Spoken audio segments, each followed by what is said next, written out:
Hey, everybody. Evan Kirstel here with another great guest today, Mark Schaefer, marketing extraordinaire, author, keynote speaker, influencer, consultant. What I miss, Mark? You are a man of all trades here.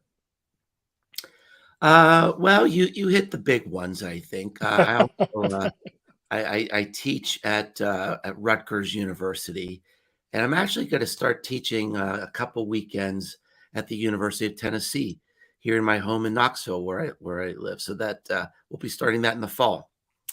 Fabulous. Well, beautiful part of the country. Let's dive right in. Um, you have a number of new things you're working on, including a book, which we're going to dive into. Shall we start with that because that's top of mind Sure, for sure, you? And sure. I'd love to. What great way to introduce you to the audience here.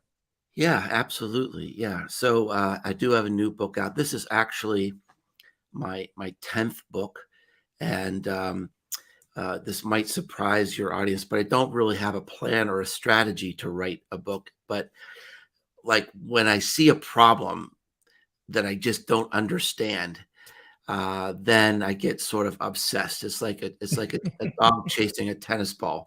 I get obsessed with getting these ideas out, and I see these three big trends coming together in our world, Evan.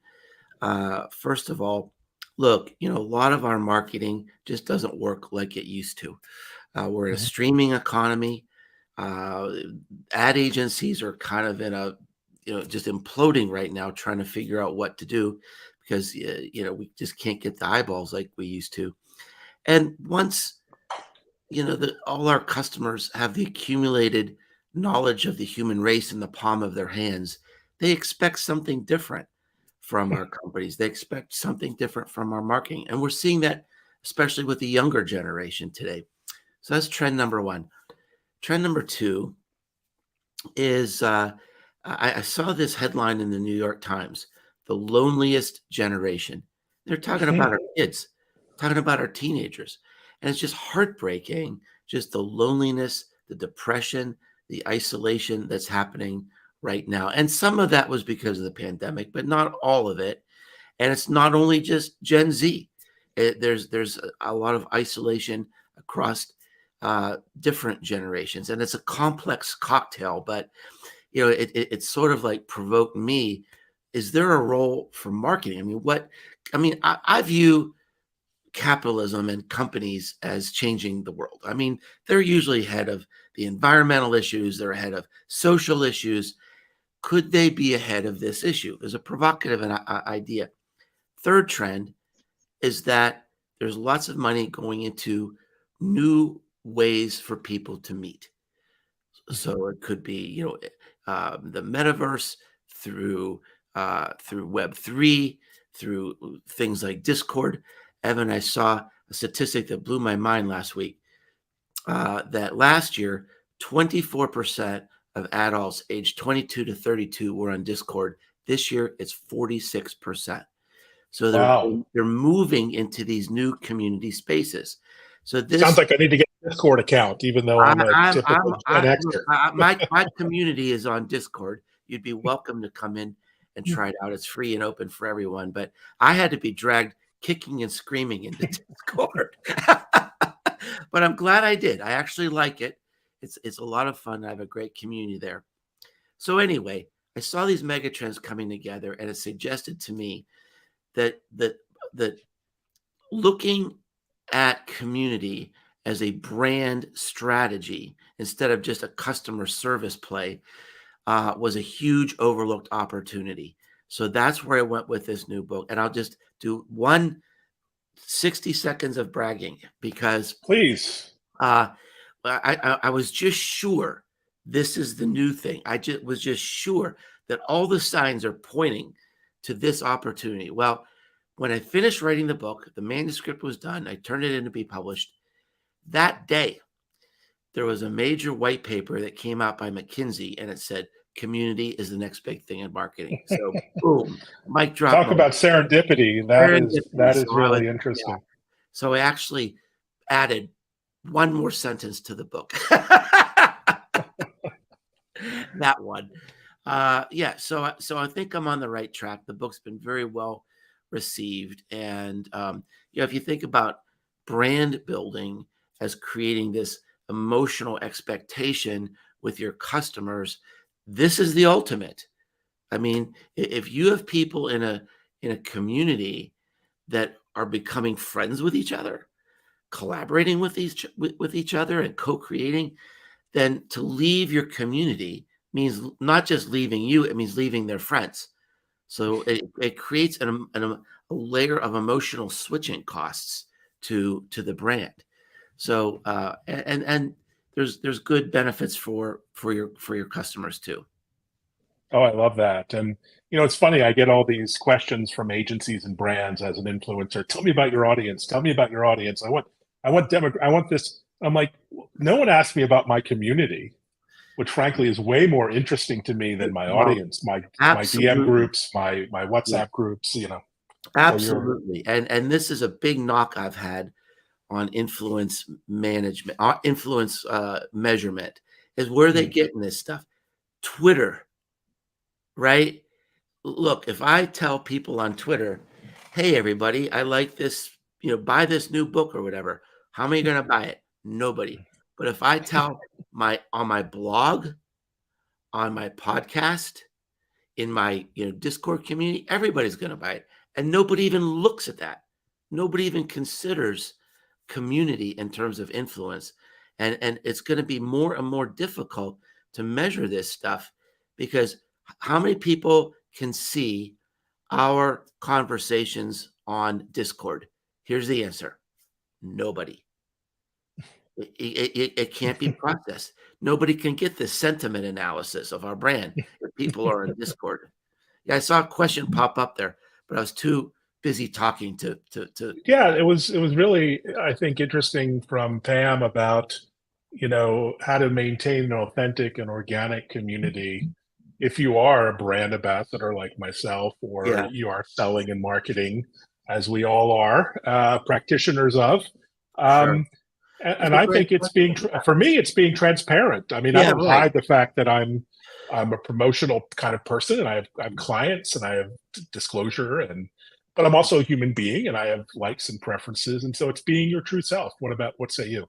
Yeah, right. And I mean, no one's going to visit a community every week or every day if all you're doing is selling stuff. Yeah, I mean, that's not a reason to gather. There's got to be a higher purpose. There's Mm. got to be I want to learn something. I want to build something. I want to change something. I want to be entertained today. There's got to be an intersecting purpose between what you want to accomplish and what your community wants to accomplish. Oh, that's a great point.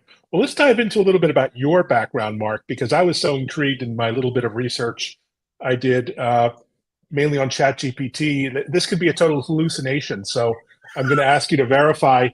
I hope it ChatGPT is. said you It'll be hold better than the seven real thing. said you hold 7 patents. Yeah. Uh, is that true?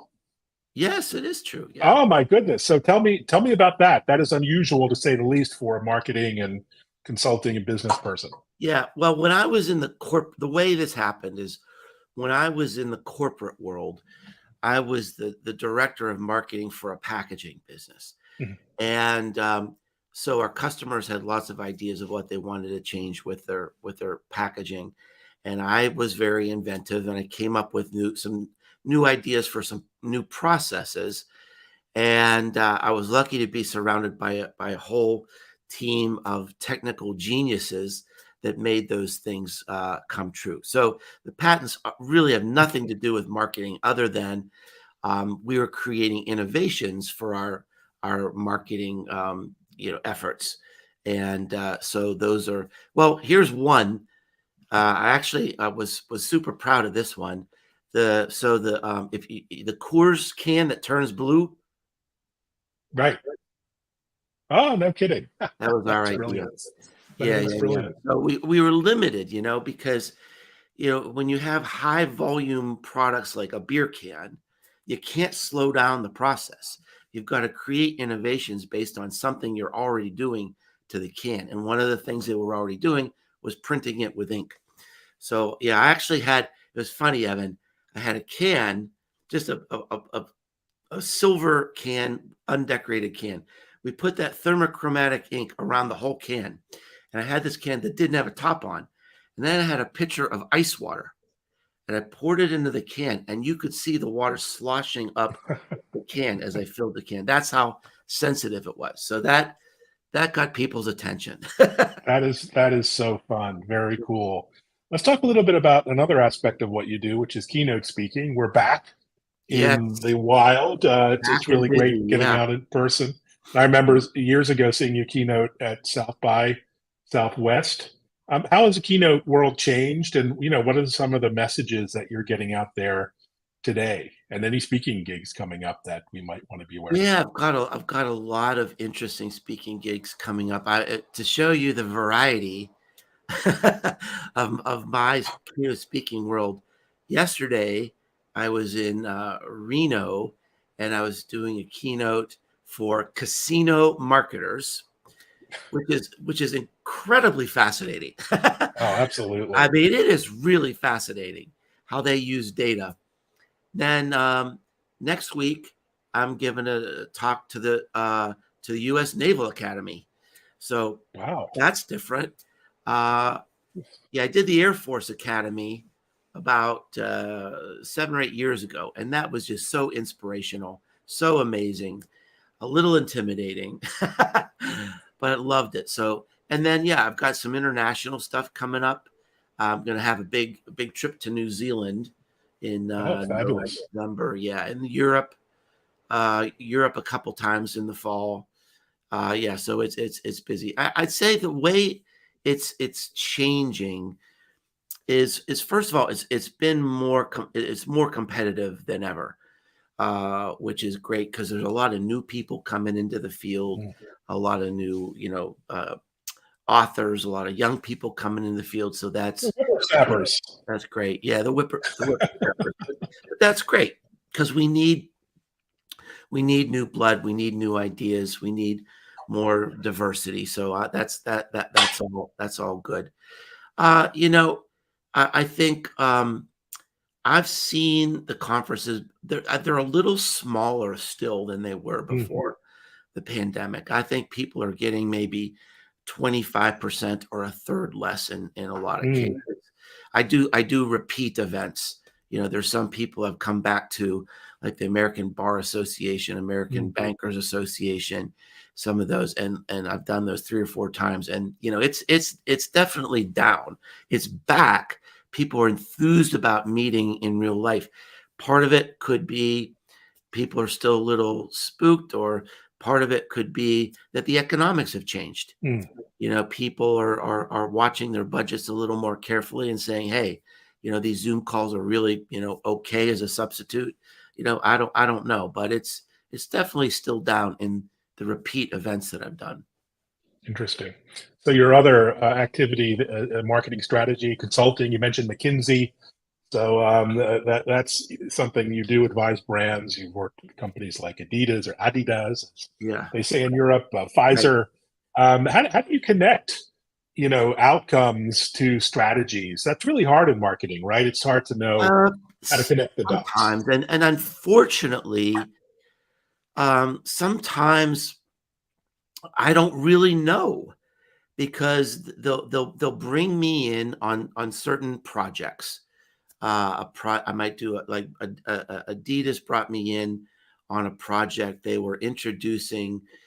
They were sort of late to the market to get into extreme sports gear, Mm, and so they brought me in to help them with the strategy. So I helped them with the strategy, and then we kind of got them aligned with the right resources that could help them execute the strategy, and then they just went off to the races. I don't have a big agency, so mhm, I'm not going to be the one to execute this stuff. But mhm, I'm mhm, I'm usually the person that does either the strategy. It could be problem solving. It could be, I was hired by GE Life Sciences, to help organize their content marketing department. So I'm mm. brought in for a lot of different things. I was brought in for a big pharmaceutical company where they spent $1 million on a research report to help inform their marketing strategy. They followed that research exactly, and it completely bombed. So they brought me in to kind of figure out what's going wrong, and I was able to do that and turn that around. So yeah, lots of diverse projects, but most of the time I don't really see a lot of the end results because I'm brought in on the front end, and then there's other people actually executing. Well, it sounds really fun being a problem solver. You must get a lot of satisfaction from seeing your book in like 70 or 80 universities Oh as well, your yeah, books. yeah, yeah. Um, what do you think about how we are shaping the next generation of marketeers, and what are the challenges they're going to face that maybe, you didn't have it in your 20s? Obviously, AI and generative AI is just an opportunity and a challenge, but what say you? Well, yeah, yeah, you're right. When you stop and think about this idea that a university is using my book, that is one of the greatest, validations you can have. I actually met when I was in Reno yesterday. I had coffee with two professors out there that have been using my personal branding book for years, and it's just like, wow. Mm, I mean, this is so that's great. wonderful. Yeah. You know, I've been thinking actually, Evan, about writing a blog post encouraging young marketers because there are a lot of obstacles today, and AI is gonna change a lot. Um, I know there's a lot of people saying, "Oh, well, we're always going to need the human touch," but Mhm. I really think AI is going to have a big impact on knowledge worker jobs, Mm, and that includes marketing. Personally, for me, it's amazing because I mean it could just do so many amazing things and do it so quickly. Um, so I mean, my message to young people is, look, you don't be afraid. If I love marketing. I think this is the most fun business career you could possibly have. I'm in marketing because when I was in college, I opened up Principles of Marketing by Dr. Philip Kotler. And he said marketing is a combination of psychology, sociology, and anthropology. It's the most human profession. It's like, I'm in. I love this. Sometimes we forget that. We get, you know, uh, obsessed with the automation and the algorithms and the mhm. number, but essentially it is about consumer behavior and psychology. So, I mean, I love it. And what I tell young people today is, look, if this is what you want to do, if this is your passion, don't worry about anything. Just go for it. Mhm. You'll figure it out. There are lots of Mm. great jobs out there. There will always be marketing jobs out there. And if this is what you want to do, go for it and follow your dream. Yeah, wonderful advice. Now you're a prolific podcaster, a marketing companion. Your Yeah. podcast is, one of the top We just had our 10th anniversary. I beat the 10 odds. years. Wow, 10 10 years. years, and you're in the Beat the top odds. 10 Man. consistently on iTunes and all the Yeah. places. Yeah. Tell us about running and growing a podcast. A lot of people jump into podcasting and maybe give up after 10 episodes. You see that on iTunes all the time. Right. How do you Right. stay consistent and great at, build the craft of being a podcaster as you've done? Well, in some ways, Evan, it's sort of like when people write a book, they have these visions of grandeur, right? And I'm going to be an author. Yes, yeah, yes. and I'm good. This is going to be the one. This is going to be the book that I'm going to get rich, and that uh, I almost said it almost never happens, but I think I'll say it never happens. uh, and it's the same way with podcasting. I mean, I think it's the same reason why you would spend an effort writing a book or doing a blog, that it is ultimately it's a brand building effort. You want people to connect to you, to build that emotional resonance with you, so that when there's a speaking opportunity or consulting opportunity or a workshop, you're at top of mind because they're and it's not just creating, it's creating consistently. You Mm. want to become part of the fabric of someone's life. I mean, I literally, I've had people that have subscribed to my blog for 15 years. I've had people that listen to the Wow. podcast for 10 years. I still have people that go back and binge my podcast from the beginning. And so it's really amazing. So, I mean, at least for me, I never had visions of grandeur. I never thought, oh, I have sponsors of my podcast, but Mhm. over time, over the 10 years, it's kind of broken even. Make a little money here and there, but it's not going to be life changing. And for me, it's the key really is this. This might sound weird, but it's to have fun, because if you enjoy it, that's going to show up in the show. It can't just be a talking head. There's enough talking Mhm. heads. You've Yeah. got to have some fun. You've got to have some enthusiasm, because if you're not having fun, if you're thinking, oh my gosh, here it's time to do this show again. Oh my gosh, I hope are they going to show up on time? Yeah. Then the audience is going to know, and you're going to lose them. So actually, I think, Evan, the way I've structured my show has a great uh, uh, has a great impact on its success, and it's this. So number one, I don't do my podcast, which is called the Marketing Companion. I don't do that every week like most shows. Mm. I do it every other week, because if I do it every other week, it would be a burden. If I do it every other week, I can't wait to do it. So Mm. that's number one. I mean, and look, a lot of people would love for me to do it every week. A lot of sponsors would love for me to do it every week, but it's just too much. So that's number one. Number two, I have rotating guest hosts. Mm. So that way, and they're from all kinds of different fields of marketing. So I've got, Well, Dennis. sign me up, Chief. I'm happy to be on the bench We ought to if do you it. need a We ought to guest. do it. We ought to do it. We ought to do it. I So, mean, I'm a techie, so I actually never have worked in marketing. I've never yeah, had a marketing job. yeah, but So, that'd be but good. I'd We love, probably have yeah. different points of view. Like one of my co-hosts is Dennis Yu. Dennis is a wonderful, wonderful man, but he gets into the trenches of the data more than I Mm. ever would. Right? Wow. Another one of my co-hosts is Sarah Wilson. She used to be with Facebook. She was with Instagram. She's into all the social media trends, and she studies Gen Z. So that's a whole different. I mean, that's a whole different show. That's a whole different set of questions. So, but the advantage is I have chemistry with these people. They're my friends. So when they Mm. show up, we're already having fun because we haven't talked to each other for a few months.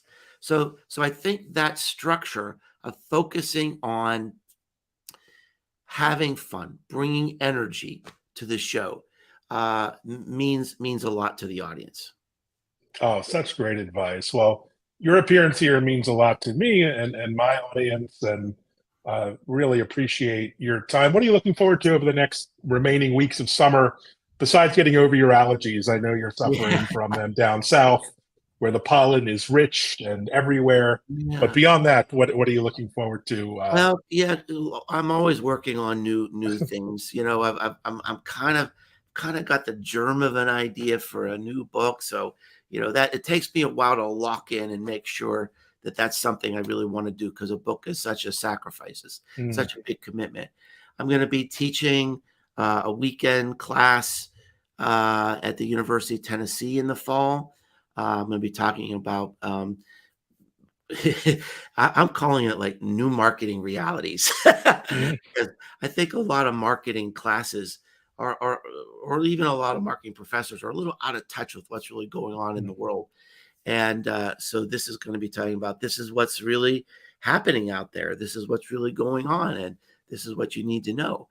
I have a marketing retreat every Mm. spring in here in Knoxville. We go to a lodge, and it's limited to 30 people, and we talk about the future of marketing and create new bonds. And I'm starting to work on that for Oh, next that's April. great. I used to go down to the lakes down there every spring as a rower, the team would always go practice for 10 days Oh on the yeah, we have beautiful lakes. And wonderful man, it rowing is, here. Tennessee Yeah, is just the most yeah, beautiful place in the yeah. So spring. And we're in a lodge up in the woods, was surrounded by gardens and hiking trails, and mm, so I mean, it's a meaningful event to go as a professional, but it's also rejuvenating as a human being mm, because it's just we have gourmet food and music, and it's really a nice event.